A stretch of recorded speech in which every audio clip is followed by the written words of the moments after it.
Assalamualaikum warahmatullahi wabarakatuh. Perkenalkan, saya Rabia Ladovia dengan NIM 2201025024. Pada kesempatan kali ini saya ingin membuat video untuk memenuhi tugas ujian tengah semester mata kuliah bimbingan konseling.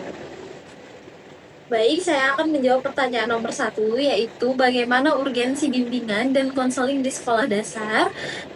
Sebagai pengetahuan dasar calon guru yang menuntut saya untuk dapat mengembangkan karakter siswa serta dapat mengembangkan tujuan pendidikan nasional. Baik, menurut saya sebagai calon seorang guru, pemahaman terhadap dasar-dasar bimbingan dan konseling merupakan bagian yang tidak bisa diabaikan. Karena seorang guru tidak hanya mentransfer ilmu saja, tetapi guru juga menjadi sosok pendengar, pembimbing, dan juga sebagai fasilitator dalam membentuk karakteristik siswa. Dengan bekal pengetahuan bimbingan konseling, saya sebagai calon guru bisa dapat lebih peka terhadap lingkungan dan permasalahan siswa.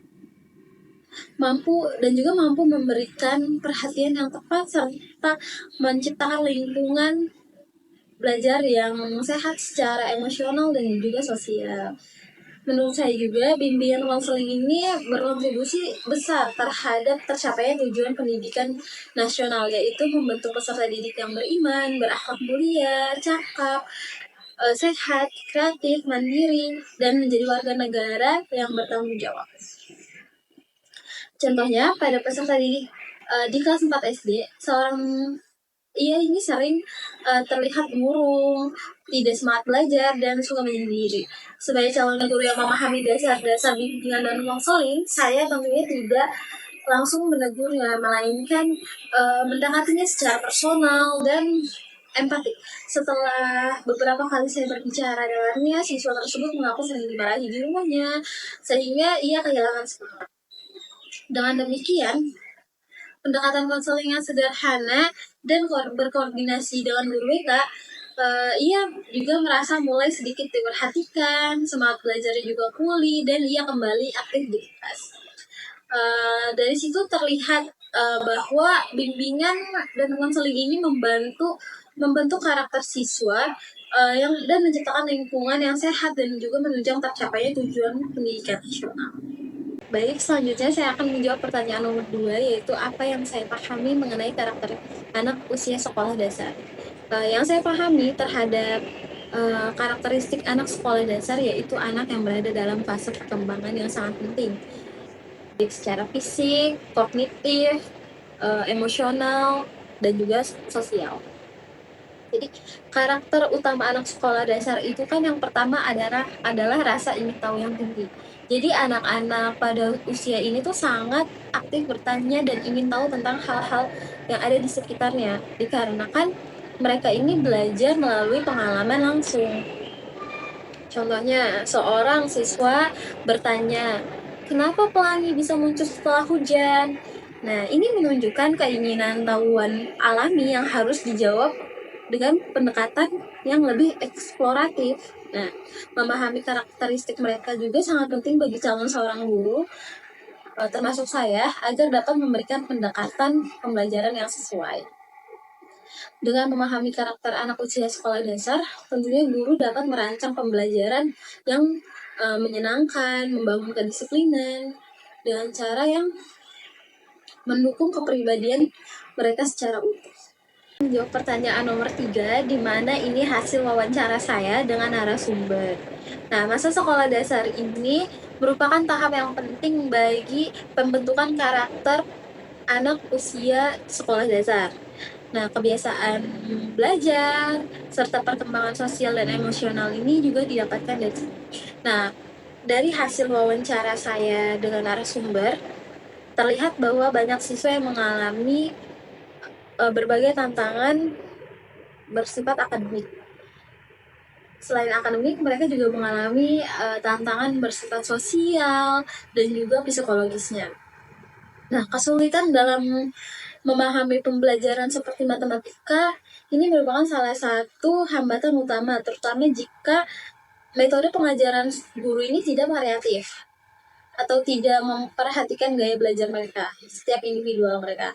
Nah, selain itu rasa takut, malu, kurang percaya diri, dan sering kali muncul ini saat anak dihadapkan pada tuntutan untuk tampil di depan kelas atau saat mengalami kegagalan dalam belajar. Nah, secara emosional, anak-anak sekolah dasar ini sangat rentan terhadap rasa takut, rasa kecewa, dan juga rasa malu tersebut. Terlebih jika mereka tidak memiliki ruang untuk mengekspresikan perasaannya. Nah, guru dan juga orang tua mereka ini memainkan peran sentral dalam membentuk rasa aman dan dukungan emosional anak ini. Nah, anak-anak yang merasa didengar, dipahami, dan dibimbing dengan sabar, mereka ini cenderung lebih percaya diri, lebih mampu mengatasi kesulitan dalam belajar maupun masalah pergaulannya. Nah, dari sisi sosial, interaksi dengan teman sebaya juga sangat mempengaruhi perkembangan mereka. Pengalaman dijauhi, dibully, merasa tidak aman dalam kelompok dapat berdampak yang sangat bahkan berdampak panjang pada harga diri anak.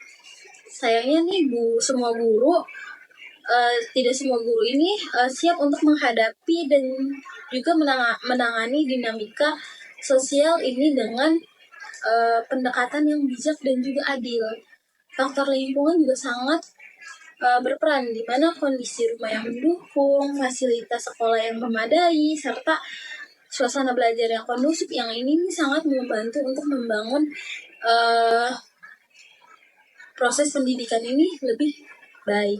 Sebaliknya jika ada gangguan dari lingkungan rumah atau ketidaknyamanan fisik di sekolah dapat menjadi penghalang yang cukup besar untuk ke depannya bagi si anak. Peraturan di sekolah juga seringkali yang diterapkan itu terkadang belum berpihak pada kebutuhan peserta didik atau siswa, di mana ketika aturan disampaikan itu dengan nada mengancam itu akan mengakibatkan sang anak ini merasa takut dibanding termotivasi. Nah, jadi pendekatan yang lebih manusiawi, komunikatif, dan juga edukatif ini jauh lebih efektif dalam membentuk karakter, disiplin, dan juga tanggung jawab anak. Nah, dalam hal ini sinergi antara guru, orang tua, maupun lingkungan sekolah ini sangat diperlukan dan sangat dibutuhkan untuk menciptakan pengalaman belajar yang lebih sehat, inklusif, dan juga menyenangkan bagi siswa di sekolah dasar ya.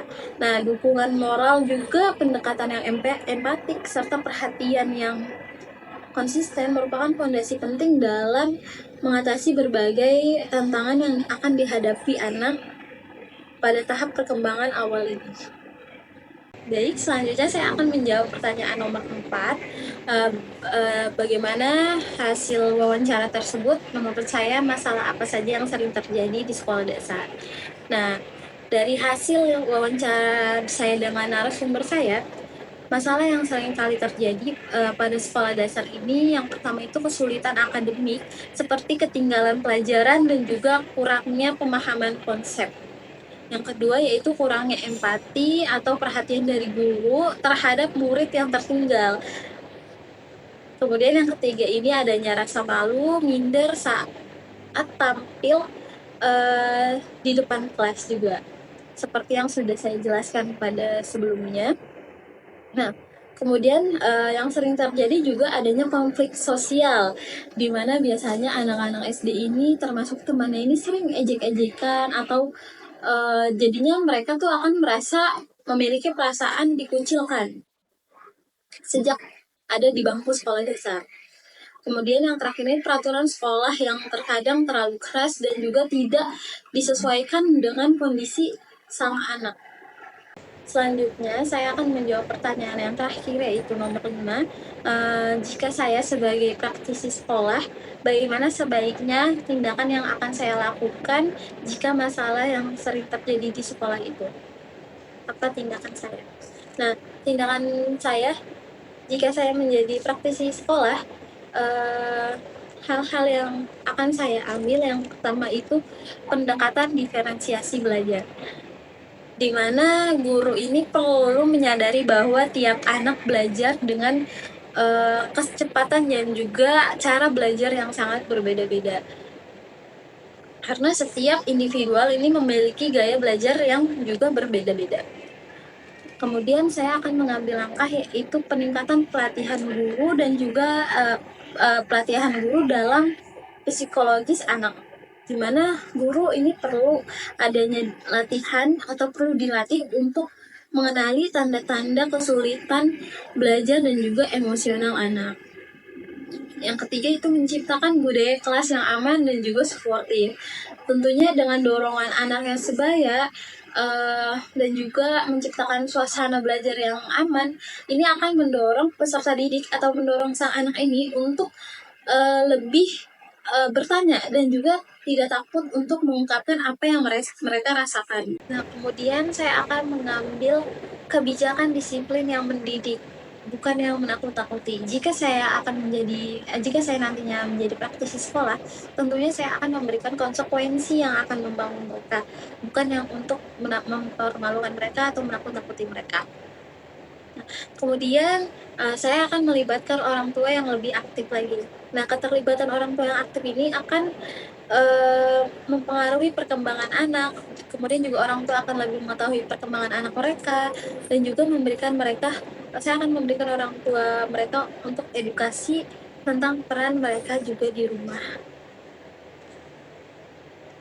Baik, sampai di sini yang bisa saya sampaikan. Kurang lebihnya mohon maaf. Wassalamualaikum warahmatullahi wabarakatuh.